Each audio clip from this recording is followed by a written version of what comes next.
"You're kidding me, right?" I asked as Captain Malloy revealed just what exactly we were looking for. The crew gave each other strange looks and let out nervous chuckles. "Do I ever joke?" he asked back with his usual stern look.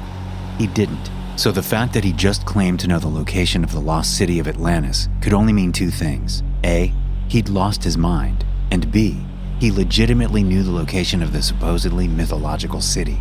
According to our captain, the city had been rediscovered after an underwater earthquake. How he was the one to come across this information, he wouldn't say, but he promised us all the riches we could ever dream of, as long as we followed him on the mission. "So, what are we going to do?" one of the men asked. "We're going to dive down 7,000 feet and confirm what I found.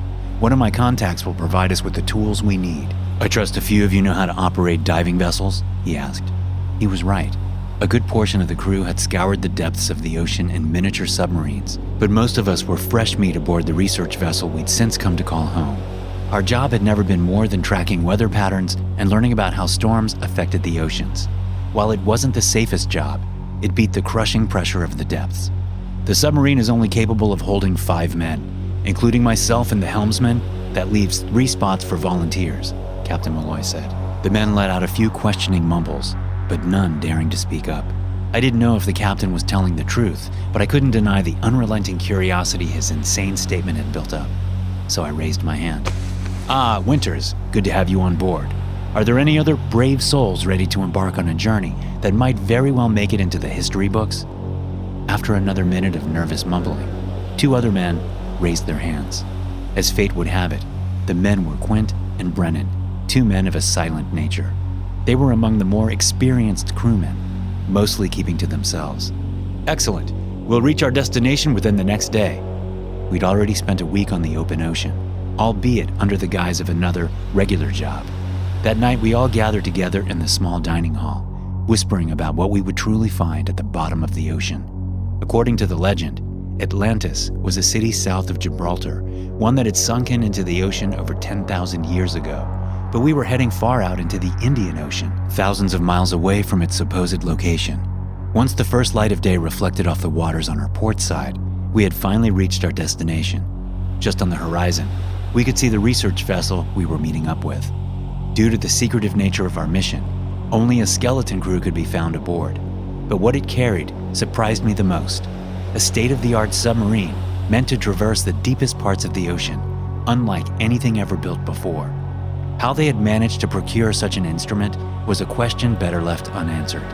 Few words were exchanged as we went aboard the unnamed research vessel. We were just shown the way to the submarine, where the 5 of us boarded what was essentially a metal prison. The helmsman's name was Dylan Wallace, the only crewman coming from the other ship. Unlike the rest of us, he didn't look suspicious, but rather excited about what might lie at the bottom of the ocean. "Gentlemen, prepare for the last job you'll ever need to endure," Captain Malloy said as they shut the door on us. With that, we were lowered into the ocean. The windows were quickly enveloped with water, and the light of the rising sun was turned to mere rays dancing in the shallow depths of the ocean. Accompanying us downwards was little more than a few curious fish, quickly abandoning us as the waters darkened. We were making good speed, a fact only measured by the echo sounder.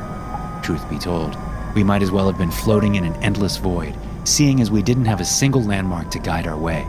Despite our exceptionally strong lights, there was nothing to be seen. "How long until we reach the bottom?" I asked. "About a half an hour," Wallace responded, his eyes still fixed on the equipment. I kept my face pressed against the window, trying to get some sense of our location. There were a few jellyfish and twisted, deep-sea creatures out in the void, but apart from that, all I could see was darkness. The following 30 minutes felt like an eternity, and I felt as if I had to hold my breath until our helmsman finally announced that we should brace for impact. The landing was rough, and that was by design as the vessel was built to resist pretty much any external force.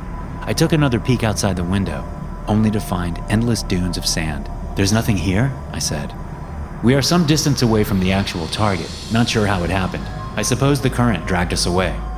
We kept moving along the ocean floor, in search of ruins or any signs of ancient life. Before long, the soft sand gave way to a rocky surface. There were massive, strange holes covering the majority of the surface, each measuring about a dozen feet in diameter and stretching endlessly far into the ground. "What are those things?" Quint asked, trying not to sound too worried. I haven't the faintest idea, Captain Malloy said back. But I don't think they're natural formations. Ignoring the weird phenomenon, we kept moving. In the distance, we could see a thick pillar that stood out from the ground. Is that? I began. It's Atlantis! Captain Malloy exclaimed in joy. I still couldn't believe it, but as we progressed further, the true magnitude of that pillar came into view. As we passed a cliff, we realized that it was the center of what had once been a massive city. Tons of ruins surrounded the thick structure, which stretched 100 feet up into the air. It shone gently as our light was reflected off it, and that's when we realized it was actually made from a strange-looking type of metal, almost untouched by time itself. I can't believe this, Wallace let out. The city, supposedly standing underwater for thousands of years, had yet to be washed away by the tides of time.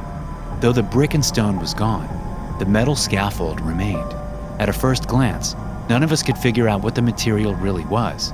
But the fact that nothing had broken it down, not even earthquakes, meant that it was the strongest building material known to man. Still, among the vast city, an eerie presence still lingered. The holes we'd seen on the rocky surface covered the city as well. I wonder what made these holes, Quint said. As we descended down the cliffside into the city, we got a true scope of what had actually happened to Atlantis, because the cliff was riddled by exactly the same holes. Our assumptions were simple, that something had dug out the ground beneath the city until the point where the porous ground could no longer support the structures above, at which point it had sunken into the ocean, killing everyone living there. But above the tragedy stood a wonder hidden for thousands of years, a city extraordinarily well kept and built up by materials forgotten by mankind. Just a small sample of the material would make us rich beyond our wildest imaginations. We approached the ruins, ready to extract a small sample while taking enough pictures to shred any doubt back on the surface. Wait, did you guys see that? Brennan asked as we tried to remove some of the metal. See what? The captain asked back. There was something in the hole just a second ago, Brennan said. The rest of us gathered at the window, staring into the numerous holes below us, but they were empty. There's nothing there, I said. You sure you... But before I could continue, our vessel shook violently. What the fuck was that? Quint asked. Our helmsman tried to maneuver the submarine away, but something appeared to have latched onto us. We peered out the window to see a gigantic earthworm-like creature emerge from one of the holes, faceless and covered in long, thin spikes. Each of its appendages appeared to be made from the same metal as the city itself. It approached us at a rapid pace, and once it had its body pressed up against the window, one of the spikes shot through the hull, stabbing Brennan through his chest. He let out a short whimper before falling lifeless as he hung on the spike, penetrating the wall. The worm pulled away for a moment, appearing to detach from the spike it had attacked us with. Get the hell out of here, Quint yelled. Luckily, the spike seemed to seal the hole it had created, but our luck was short-lived as the worm struck again, shooting 3 more spikes through, one stabbing Quint through his leg and grazing the captain's arm. In addition, it had partially damaged the engines, making a quick ascent impossible. More worms emerged from the other holes, each one bigger than the last, far larger than our own vessel. As we reached the cliff, another one attacked us, that time hitting Quint through his abdomen and just barely missing my face. Can't this thing go any faster? I begged. Half the engines are dead. This is all the speed we're going to get, Wallace said in panic. We reached the top of the cliff just as another worm latched onto us. While the spikes just barely penetrated the hull, that one didn't let go. Instead, it clung to our metal box as we slowly ascended towards the surface, and on our tail we had a dozen more. They were all seemingly unaffected by the rapid pressure change, each just following, but not attacking. In a way, they almost seemed to be playing with us. By then, some of the spikes had been torn away, allowing water to pour into the submarine. Luckily, we were high enough up for the pressure not to instantly kill us, but the creature had still latched on. Quint had fallen unconscious from blood loss and was just barely breathing. We all knew he'd be dead long before we made it to shore, and if the creature didn't let go, so would we. But as we breached the surface, we were still partially enveloped by the massive worm. From the outside, we could hear gunshots, with some bullets hitting the creature and some hitting us. Luckily, the hull was strong enough to withstand it, which made the spikes even more menacing. The hail of bullets were just enough to make the creature let go of us. Without hesitation, we opened the hatch and climbed outside. The entire crew of both ships stood in panic on deck, watching about a dozen worms circle around. Some of them immediately pounced at the side, shooting their spikes into the hull, penetrating it with ease. Wallace went back inside to try to get Quint loose, but just as he climbed back down, another worm attacked, shaking us to the ground.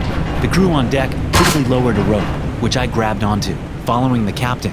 But as we did, the submarine was pulled back under with Wallace and Quint still inside, including all the data we'd collected.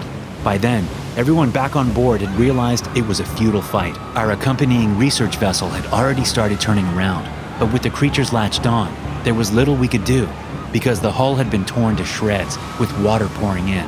At a record pace, it had already tipped over, with the crew desperately trying to get out of the water.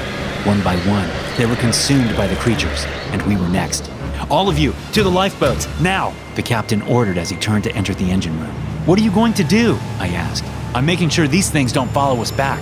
With that, he ran towards the engines, as the rest of us attempted to use the lifeboats to flee. As we lowered the boats into the ocean, we were picked off, one by one, by the worms below. In the end, we were hanging on the side of the ship, trying our best not to get consumed by the monstrosities we ourselves had awoken. Then we heard a brief bang, followed by a flame that started engulfing the entire ship.